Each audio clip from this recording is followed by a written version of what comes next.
Have you ever had one of those travel days where things just kept going wrong? That is exactly what happened to us the day we were flying back home. Between cancelled trains, delayed flights, we ended up being stuck overnight in Munich.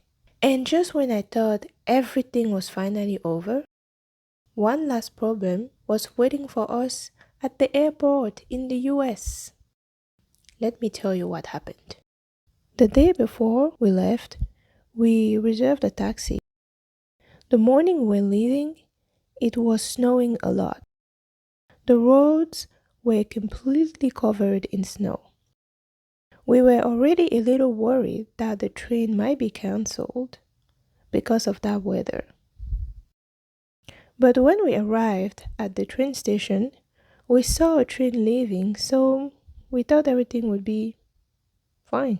While we were waiting at the station, I received an email from the airline saying that our flight had been rebooked for 1:30 p.m. That actually felt like a good news because it meant we had a little more time. When we got to our platform at 6:55 to take the 7 a.m. train, 5 minutes later, there was still no train. There were no announcements saying it was delayed, so we just kept waiting. Then few minutes later, a train station agent came and told us that the 7 a.m. train had been cancelled.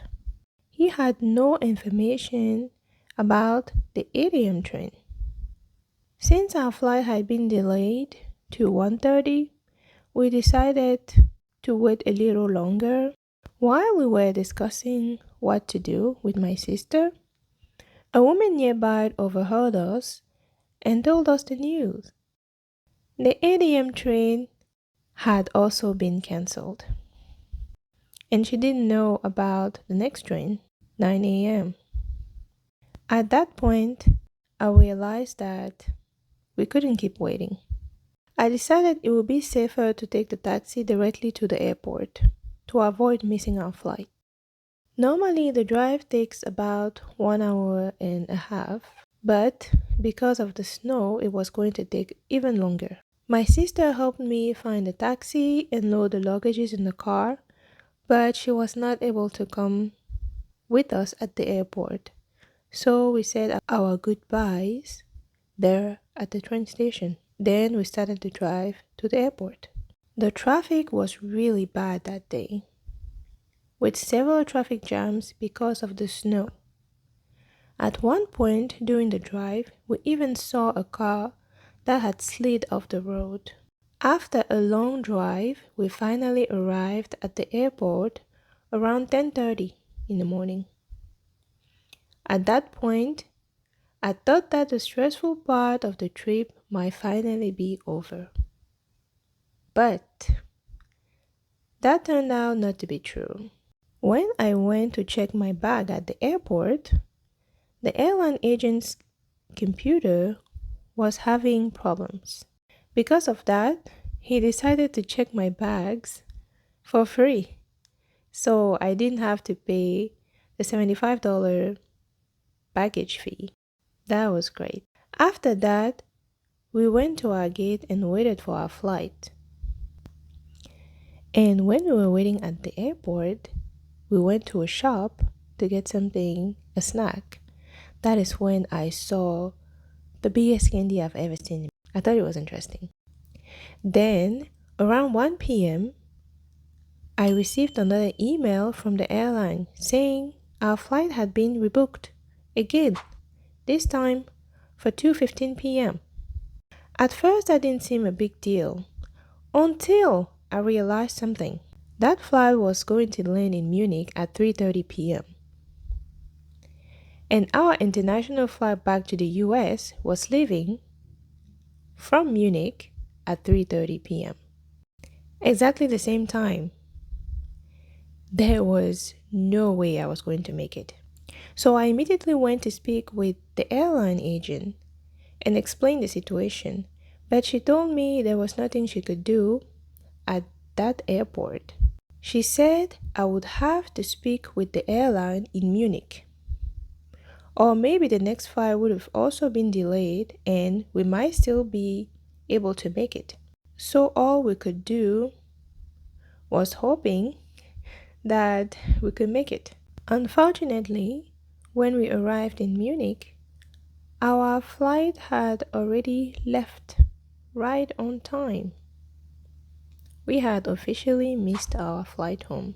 Now I had to go speak with the airline. What is the next step? There were many other passengers waiting in line, so we had to wait for over an hour.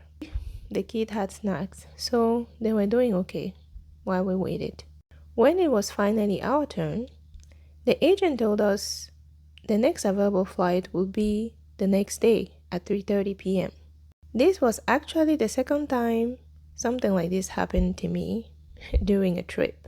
But at least this time, the airline gave us a voucher to cover the hotel, our dinner, and our breakfast the next day, which made me really happy because we didn't have to spend any extra money. I also didn't have to worry about my checked bags because the airline was going to take care of that. And that is when the next problem started. The challenge now was simply finding the exit. That airport was huge. Even though I asked people for help, I still had trouble finding the way out. Then I finally found the exit, and it was very beautiful. So I took few pictures. After that, we took a bus to the hotel. It was extremely windy and cold that day. We finally arrived at the hotel around 6:30 p.m. When we arrived at the hotel, we directly went to our room. Then we went to the restaurant to eat something.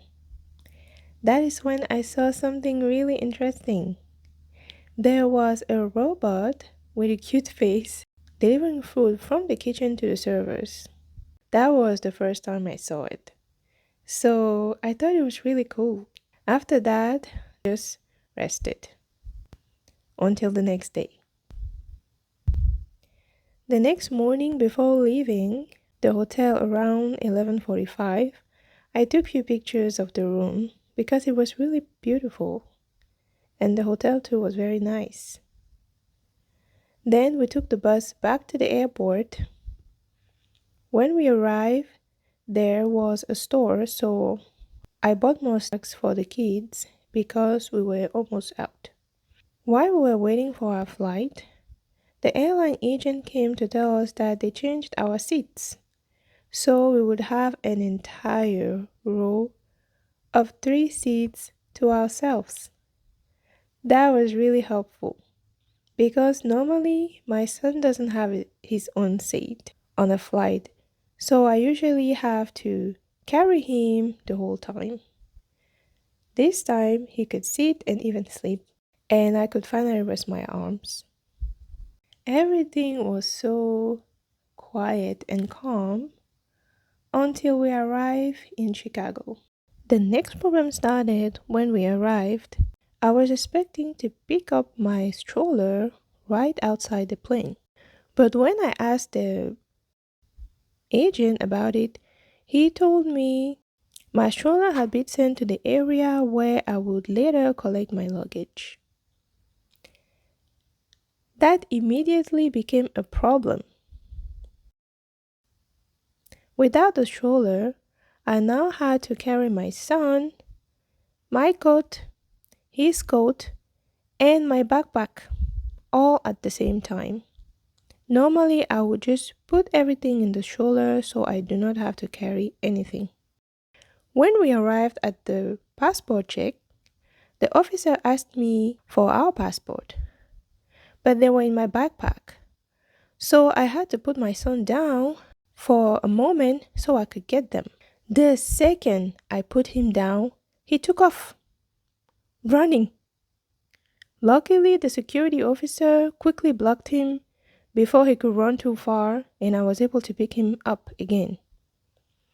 At that point, my head was boiling because my son was constantly moving and wanted to get down again while the officer was talking to me, so it was difficult to listen to him and then watch my son. And that wasn't even the worst part. After that, I still had to go collect my three suitcases, a car seat, a booster seat, and the stroller, and move all those things myself to the luggage transfer area for the next flight. That was a lot. But the travel problems were not over yet. As we were walking in the airport, we found a play area where the kids could play. So they were able to play for about an hour. I was hoping my son would get tired because he has a lot of energy and he's always running. My daughter was much calmer and she was fine. Finally, we arrived at our final destination and went to pick up our luggages.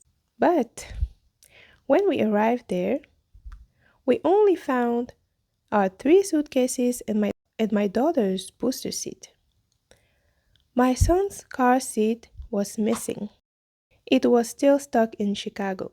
And we couldn't leave the airport without it because my son needed his car seat to ride in the car. So we waited about an hour to file a claim because there were several people waiting in line. Fortunately, the airline agent gave us a temporary seat so we could finally go home. After a very long and stressful travel day, we finally made it home safely. That is what happened to me when I was flying back home. In the next video, I will share a little about the things that we did in Germany, the places where we have been. So, see you next time. Bye.